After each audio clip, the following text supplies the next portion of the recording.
Glória a Deus, graça e paz do Senhor Jesus. Vamos orar, falar com o nosso Pai, com o nosso Deus. Jesus, nós queremos te bendizer nessa hora, queremos te honrar, te louvar, te engrandecer, porque tua palavra é santa, é pura, é boa, e ela é lâmpada para os nossos pés e luz para os nossos caminhos. Jesus, que a tua palavra venha e nos encontre nessa noite, como a boa terra que somos, para que a tua glória se manifeste em nós. Tua palavra diz que a tua glória enche a terra, como as águas cobrem o mar. Então que essa glória nos encha de ti, da tua presença, e nos coloque como filhos que precisam do teu amor, em nome de Jesus, amém. Por favor, o ventilador, bota no mais forte.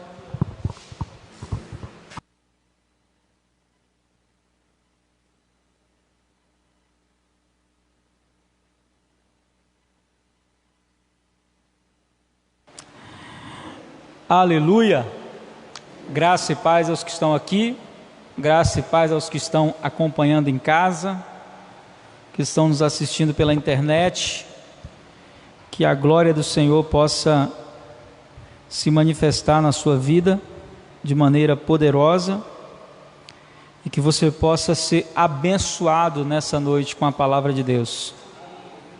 A palavra de Deus sempre nos encontra e nos leva a novos níveis.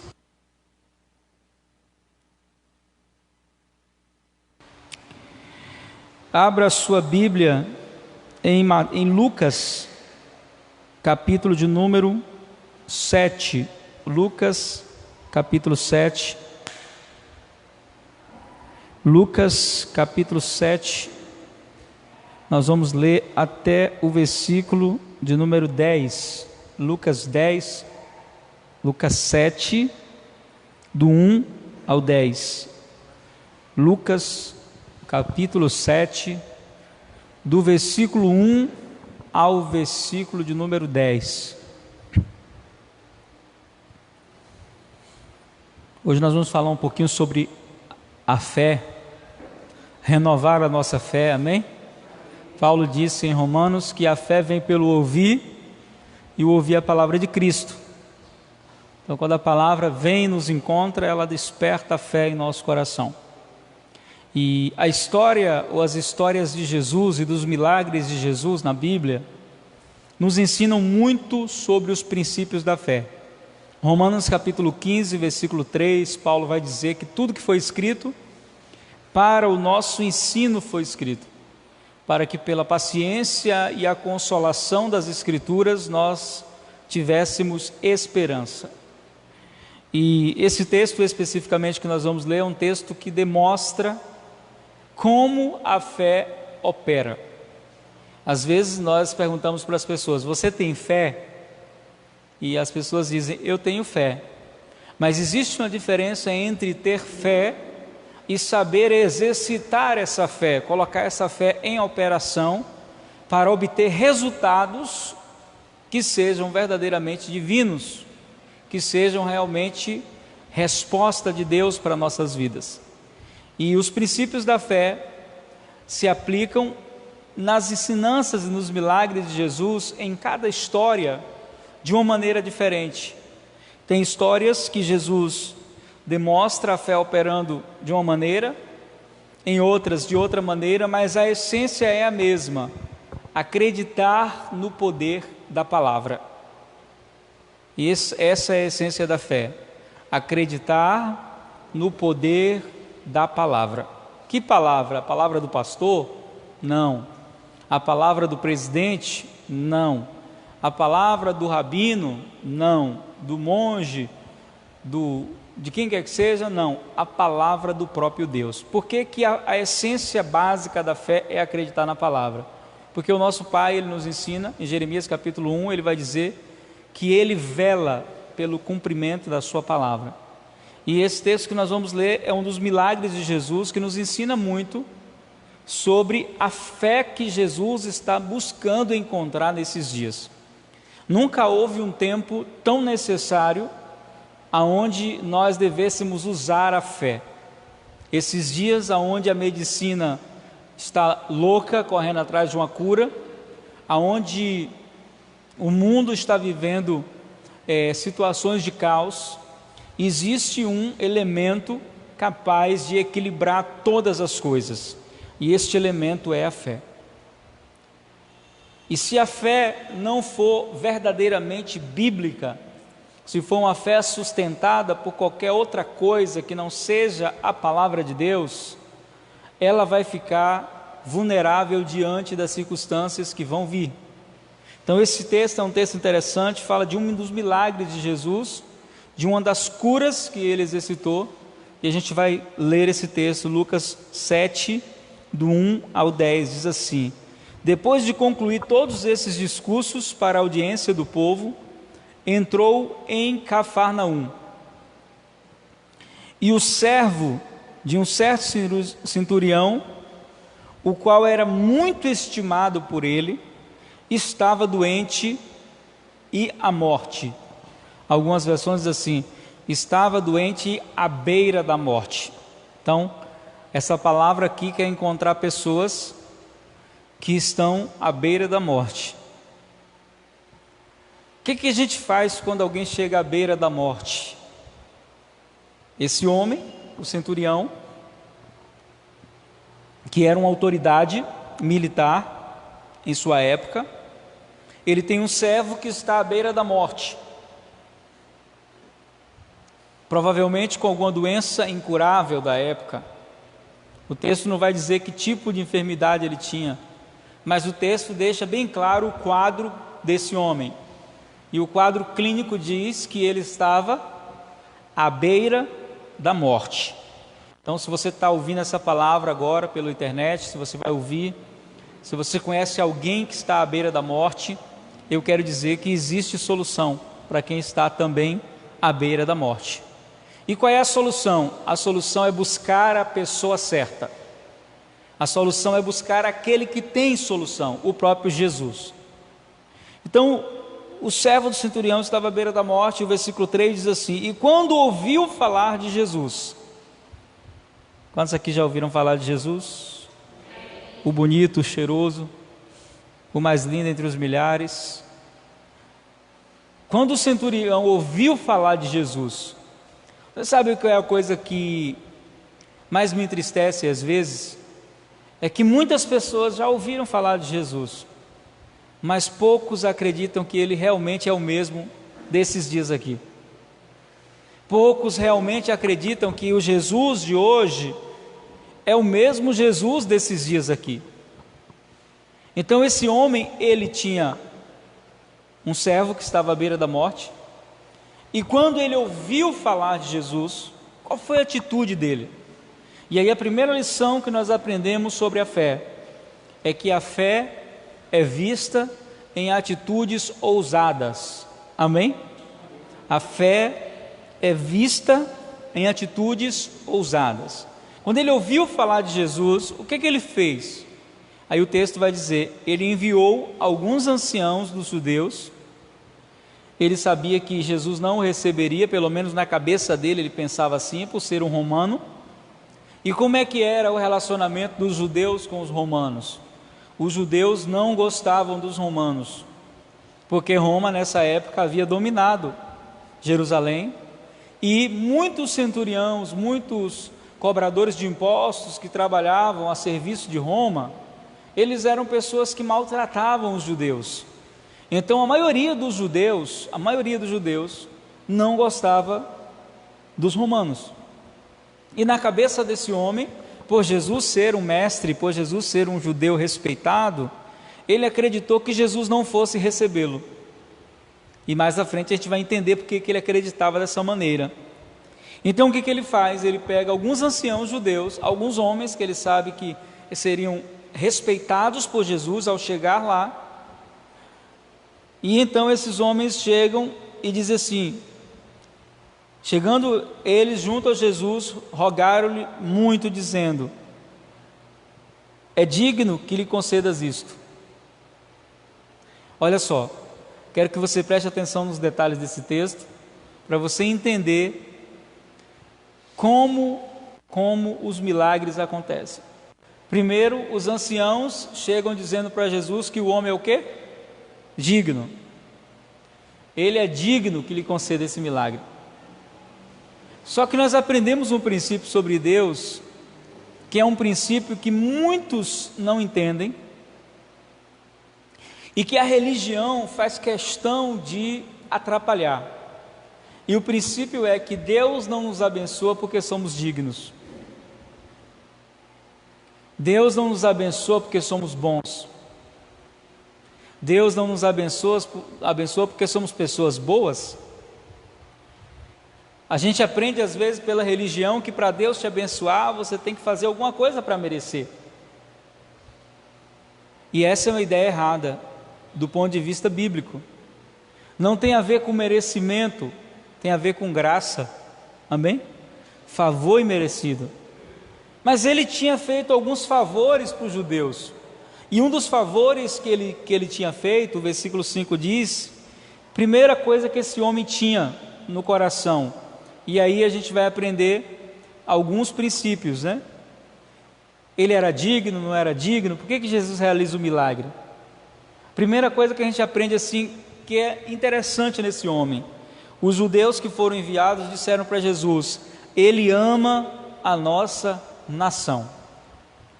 Quantos aqui amam Jerusalém? Eu amo Jerusalém. Quem ama Jerusalém vai prosperar, é o que a Bíblia diz. Prosperem aqueles que te amam. Então, primeira coisa boa nesse homem, ele fazia o quê? Ele amava Jerusalém. Segunda coisa, os anciãos dizem assim: ele mesmo nos edificou uma sinagoga. Então, além de amar a nação de Jerusalém, a cidade de Jerusalém, a nação de Israel, esse homem, ele edificou a sinagoga, o lugar de culto dos judeus. Então, na cabeça daqueles anciãos judeus que foram até lá, esses atos de bondade tornavam aquele homem o quê? Digno. E sabe o que é mais interessante? É que Jesus não refuta isso. Certamente Jesus conhecia o coração daquele homem. Ele conhece o coração de todos. Então Jesus foi com eles. Vamos lá ver esse homem digno. Vamos conhecer ele. Se ele tem sido tão bom para a nossa nação, vamos lá. E Jesus foi com eles, mas quando já estava perto da casa, enviou-lhe o centurião uns amigos dizendo, o homem digno enviou uns amigos dizendo para Jesus: Senhor, não te incomodes, porque não sou digno de que entres debaixo do meu telhado. Olha que coisa interessante, né? Os anciãos que foram conversar com Jesus disseram o que para Jesus? Ele é digno. Mas ele mesmo, quando soube que Jesus estava vindo para a casa dele, o que ele disse? Eu não sou digno. Deus está buscando corações assim, sabia? Corações que entendem que não é por sua dignidade que são atendidos. Corações que entendem que não são merecedores. Que não é o bem que eu faço que me torna aceito diante de Deus. Que Deus não opera pela bondade das minhas obras. Ele opera pela humildade e pela fé. Então, esse homem nos ensina muito sobre fé, mas ele nos ensina também sobre a postura correta de se achegar a Jesus. Como é que nós devemos nos achegar a Jesus? O evangelho de hoje, ele é um evangelho tão irreverente, que as pessoas às vezes tratam Jesus como se fosse como dizia minha mãe, Dona Santinha, né? Como se fosse um pareceiro. Eu me lembro que eu cresci, minha mãe quando eu falava alguma coisa que faltava com respeito, ela dizia: me respeita que eu não sou seu parceiro, seu semelhante, né? Esse é o sentido da palavra parceiro. Então Deus está buscando homens e mulheres que entendam que o que eles fazem para Jesus não os torna dignos de receber nada de Jesus, que eles receberão o que tem que receber de Jesus, não porque eles são dignos, mas porque Jesus os fez aceitos a Deus. Então Jesus vai, com certeza, não porque Jesus aceitou a conversa dos anciãos sobre a dignidade do homem. Jesus foi para ensinar aqueles anciãos qual é a postura correta que se deve ter diante dele. Então é interessante porque esse homem, ele revela um coração nobre. Primeiro, ele respeitava a fé alheia. Ele fazia o quê? Respeitava a fé alheia. Ele respeitava a fé dos judeus. Respeitava tanto que ele mandou construir a sinagoga. Estamos vivendo uma época de falta de respeito em muitos aspectos. Esse homem respeitava a fé alheia.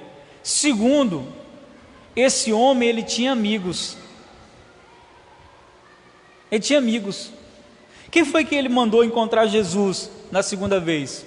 Primeiro ele mandou os anciãos. Agora ele manda quem? Ele tinha outros servos. Você sabia que ele tinha outros servos? Ele era um centurião. Mas aí diz que ele enviou uns amigos até Jesus. Pessoas da sua confiança. E o recado dos amigos foi: eu não sou digno de ir ter contigo, de te encontrar. Eu não sou digno de que tu entres na minha casa. Aí no versículo 7 ele diz assim: e por isso nem ainda me julguei digno de ir ter contigo, de te encontrar. Queridos, deixa eu te falar uma coisa. Jesus era a figura pública mais famosa nessa época. Jesus era o top 1 do Instagram, do Facebook, se tivesse, né? Não tinha. Jesus era o profeta mais badalado do momento. Qualquer pessoa queria ter um encontro com Jesus e qualquer pessoa queria ter a oportunidade de receber Jesus em casa. Esse homem, ele tem a chance de receber Jesus na casa. Mas por ser um romano e saber o que o Império Romano estava fazendo com o povo judeu, sabe o que ele faz? Ele se coloca numa posição de indigno. E ele diz assim: não sou digno de te receber na minha casa, nem sou digno de ir ter contigo. Eu não posso. Aí ele diz assim: diga, porém, uma palavra. Diga, porém, uma palavra, e o meu servo ficará curado. Uau! Uau! Que fé! Que fé extraordinária! Diga, porém, uma palavra, e o meu servo ficará curado. Sabe por quê? Porque uma palavra de Jesus apenas muda o destino da vida de qualquer pessoa. Quebra o cativeiro da morte, quebra o cativeiro da enfermidade, quebra o cativeiro da opressão. Mas se ele dissesse só isso, já estava bom. Sim ou não? Nossa, já era, que lição, né? Uma palavra. Mas olha só a comparação que esse homem faz. Ele diz: porque eu também sou sujeito à autoridade. Eu. E tenho soldados sobre o meu poder. Eu digo a este: vai, e ele vai. Eu digo: vem, e ele vem. E ao meu servo: faça isso, e ele faz. E aqui ele nos ensina dois princípios profundos sobre receber milagres de Jesus. O primeiro deles está debaixo de autoridade, está sujeito à autoridade. Ele poderia muito bem dizer, queridos, eu sou homem que tenho autoridade. Ele era um centurião, mas ele não diz eu sou homem que tenho autoridade. Ele diz eu sou um homem sujeito à autoridade, nos ensinando um princípio muito poderoso sobre a vida. Só pode ter autoridade quem se submete à autoridade. Quem não tem nenhuma autoridade sobre si não pode governar nada. O princípio da autoridade é o que dá respaldo no reino de Deus para que a fé opere. Por isso, quando Jesus nos ensina sobre a vontade de Deus, ele diz assim: venha o teu reino. A gente pode aí substituir, né, Luca? Sem cochilar? Que cochilar numa palavra dessa é muito mistério ruim, que não é de Deus. Então, tá ouvindo? Tá vivo? Dá um glória a Deus. Glória a Deus. Então, Jesus diz: venha o teu reino. E a gente pode substituir e dizer assim: venha a tua autoridade sobre mim, governa sobre mim. A minha pergunta para você nessa noite, que está aqui, você que está assistindo em casa: você está debaixo da autoridade de Jesus? Você está debaixo do governo de Deus? Sua casa está debaixo do governo de Deus? Ele não diz eu sou um homem que tenho autoridade. Ele diz eu sou um homem sujeito à autoridade. E tenho soldados sobre os meus comandos. O que ele está dizendo? Eu tenho soldados sobre o meu comando porque eu me submeto à autoridade. E aí, queridos, é interessante porque as pessoas que mais impressionaram o coração de Jesus na Bíblia não eram pessoas religiosas. Eram pessoas indignas do ponto de vista da religião judaica. Uma foi aquela mulher lá de Mateus 15, lembra dela? A mulher Cirofenícia, que tinha uma filha endemoniada. E se achega a Jesus totalmente indigna, porque Jesus não havia sido enviado ainda às ovelhas de outro pastoreio, senão as ovelhas perdidas da casa de Israel.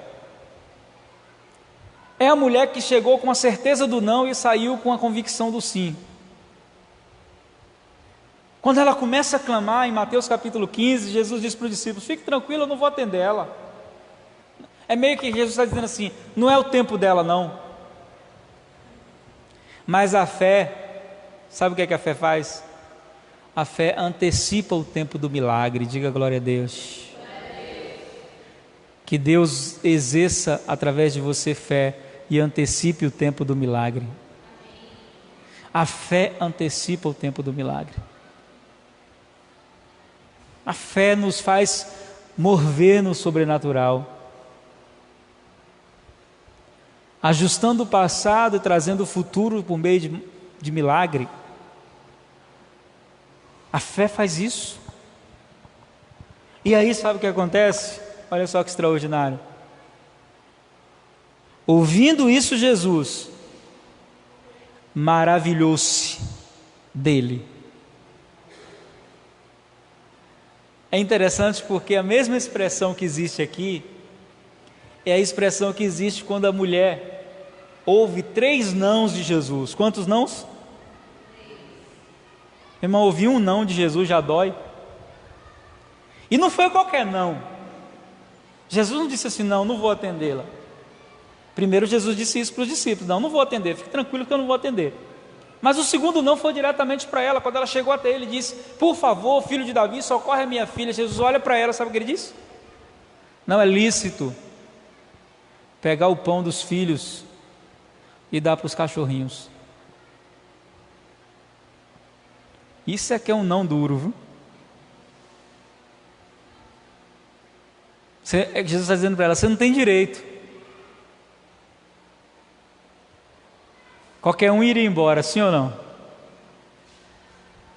Isso é um profeta, um homem desse? Esse que é o homem cheio de compaixão e misericórdia? Eu venho pedir um milagre com a minha filha doente, ele diz que eu sou cachorrinho, que eu não tenho nem direito. Como é que pode um negócio desse? Só que ao invés de fazer isso, o texto diz em Mateus 15 que ela o adora. Ela adora ele e diz: Senhor. Quando ela diz Senhor, a palavra lá no grego é a palavra Kyrios, que significa dono. Então ela está dizendo para ele: meu dono, até os cachorrinhos comem das migalhas que caem da mesa do seu dono. E aí no texto lá de Mateus 15 diz que Jesus solta a expressão, né, que a Bíblia demonstra, é um grito de exultação. Jesus diz lá para a mulher: ó mulher, grande é a tua fé, seja feito conforme a tua fé. Aqui diz que Jesus se maravilhou. Queridos, uma coisa é você me impressionar, eu, Joaldo Almeida, humano. Uma coisa é eu ficar impressionado com você. Você fazer algo que me impressione, nossa, é muito fácil. Mas você impressionar Jesus, imagina só que negócio lindo. Diz que Jesus se maravilhou dele. Jesus olhou assim e falou: hã? Como assim? Que fé é essa?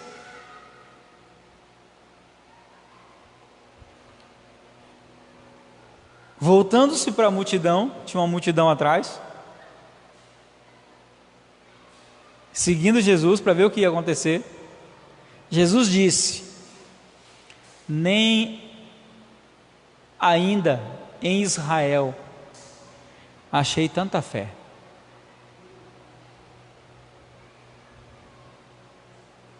Você sabe o que mais me entristece nesses dias? É que muitos milagres que vão acontecer não vão acontecer na vida de filhos de Deus. Vão acontecer na vida de pessoas que nem sequer vão à igreja. Porque muitos filhos de Deus já perderam a fé em Deus. O que Jesus está dizendo aqui é: nem em toda a igreja eu achei tanta fé.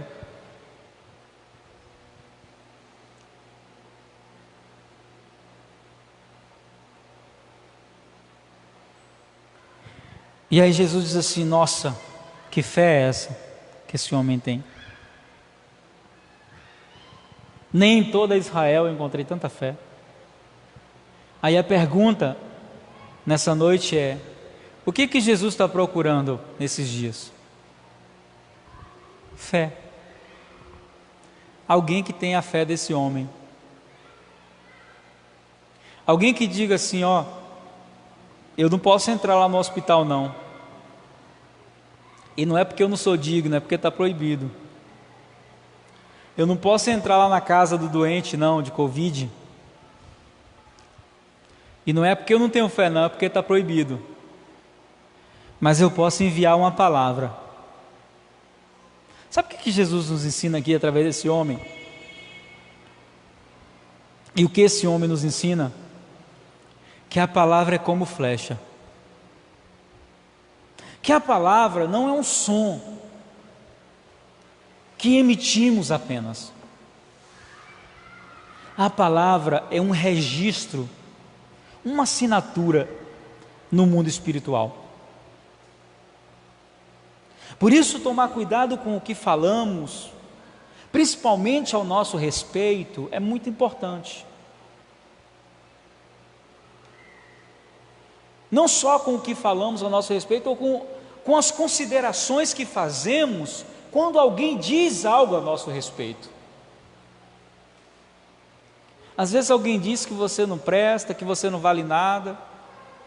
Às vezes alguém diz que você é uma pessoa ruim. Às vezes alguém diz um monte de coisas sobre você. E sabe qual é o maior problema? Não é o que a pessoa está dizendo. O maior problema é que você carimba o registro dela no mundo espiritual. É como se a palavra dela fosse um registro e você desse o carimbo dizendo assim: é verdade, eu sou isso mesmo. Só que você não faz afirmando, você faz se indignando, se revoltando. E quando você tem certeza de quem você é em Deus, você não se confunde com o que as pessoas dizem a seu respeito, porque você sabe quem você é. Chamaram Jesus de Beuzebu, príncipe dos demônios. Só que ele é o príncipe da paz, é outra coisa. Sabe o que Jesus fez? Ele disse: não, vocês estão enganados, eu sei quem eu sou. Não sou o príncipe dos demônios. Eu sou o enviado de Deus, eu sou o Messias, o Mashiach que Israel esperava. Então esse homem nos ensina que a palavra, ela é um registro no mundo espiritual. Que agora, nesse momento, tem pessoas que estão assistindo a live, que conhecem alguém que está no hospital. Hoje eu orei por algumas pessoas que estão no hospital, né? Orei por um garotinho lá do Rio de Janeiro, filho da Geisa, deixa eu pegar aqui o nome dela, Geisa Rabelo.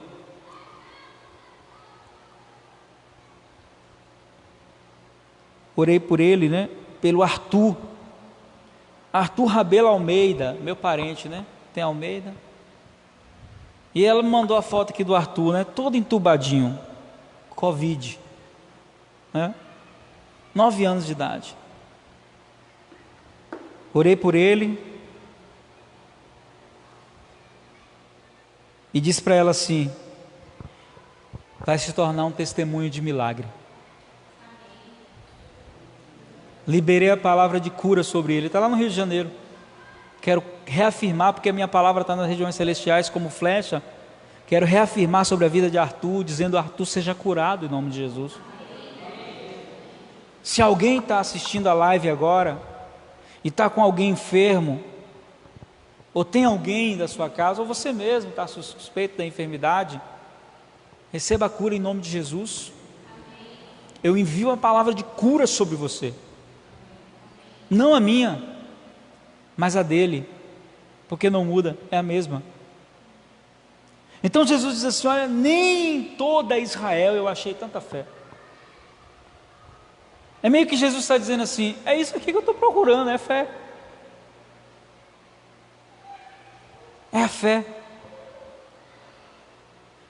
Voltando-se e voltando para casa, ou seja, Jesus não chegou nem a ir na casa do homem. Quando eles chegaram em casa, eles encontraram o que estava à beira da morte, sabe como? Curado. E o texto, se eu não me engano, em João, o texto em João diz que o homem pergunta, né? Que horas foi que ele foi curado? E aí eles conferem a hora. Foi justamente na hora que Jesus liberou a palavra.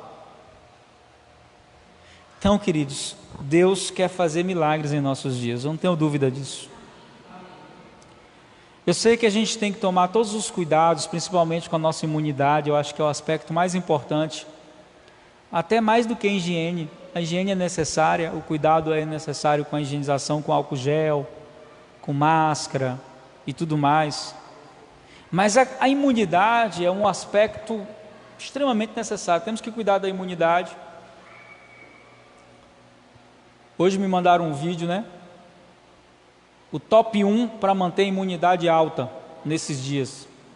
Falei, vou assistir para descobrir o que é, né? Quando eu fui ver, o vídeo dizia: água morna com limão. Pelo menos 2 vezes ao dia. Eu disse: já estou na benção, porque é todo dia. Pode faltar pão em casa, mas não falta limão não. Então cuidar da imunidade é importante, é muito importante. Mas nós precisamos voltar a exercer fé, sabe por quê? Porque vai chegar situações onde o dinheiro não vai resolver, onde o convênio médico não vai resolver, onde o médico especialista não vai resolver, onde nenhuma medicação humana vai resolver. Então nós não precisamos esperar chegar no nível extremo para exercer fé. Nós precisamos começar a exercer fé agora, enchendo os céus da nossa casa de palavras proféticas, liberando sobre os nossos filhos, sobre a nossa família, palavras proféticas, palavra de vida. Sabe por quê? Porque esse mesmo Jesus aqui, que andou lá nas ruas da Galileia de Cafarnaum, Ele está vivo, muito vivo. Falei com Ele hoje várias vezes, inclusive. E Ele está buscando pessoas como esse centurião, pessoas que entendem que não são dignas, mas que podem ser alcançadas mesmo sem ser dignas. A diferença entre esse centurião e nós é que ele não pôde nem se achegar a Jesus. Você pode. Você é filho. Você tem um lugar à mesa. Jesus não entrou na casa dele, mas entrou na sua. Jesus não foi se encontrar com ele, mas encontrou você. Jesus não tocou nele, mas tocou você. Nossa posição de privilégio é muito maior que a dele, porque nós somos filhos, somos aceitos, somos amados e estamos debaixo da proteção do nosso Deus. A minha pergunta é: por que temer? Se Deus é por nós, quem será contra nós? Aquele que nem mesmo seu próprio filho negou, antes o entregou por todos nós, não nos dará com ele juntamente todas as coisas? Claro que dará. Então eu quero orar com vocês agora, que estão aqui, orar com os que estão em casa, as pessoas que estão nos acompanhando. Meu primo Peri, um abraço. Rosana, Gleice, Ana Cláudia, pessoal que está aparecendo aqui para mim, Marilu, está aparecendo aqui no meu retorno de vídeo. Quero orar com essas pessoas também que estão em casa. Quero orar com os que vão assistir a mensagem depois. Mesmo se você estiver assistindo essa mensagem depois do dia que ela foi pregada. Sabe qual é a coisa mais linda no mundo espiritual? É que no mundo espiritual não existe ontem, nem hoje, nem amanhã. No mundo espiritual existe o agora. Por isso que a Bíblia diz que Deus é o Deus de já. Porque no mundo espiritual não existe ontem nem amanhã, é agora. E a palavra de Jesus, que foi liberada sobre a casa daquele homem, é a mesma palavra que ele liberou sobre nós. Então nós vamos agora liberar palavras proféticas, amém? Sobre a igreja de Cristo, sobre a sua casa, sobre a nação brasileira, sobre todos, sobre seus amigos que estão enfermos, seus irmãos, pessoas que você conheça que precisam de um milagre nessa noite. Vamos fazer o nosso papel nessa hora. Sabe por quê? Porque Jesus não tem mais uma boca física, humana na terra, em um corpo de carne, mas Ele tem a minha boca e a sua. Nós somos a boca profética e a voz profética desse tempo. Vamos orar? Fica de pé em nome de Jesus.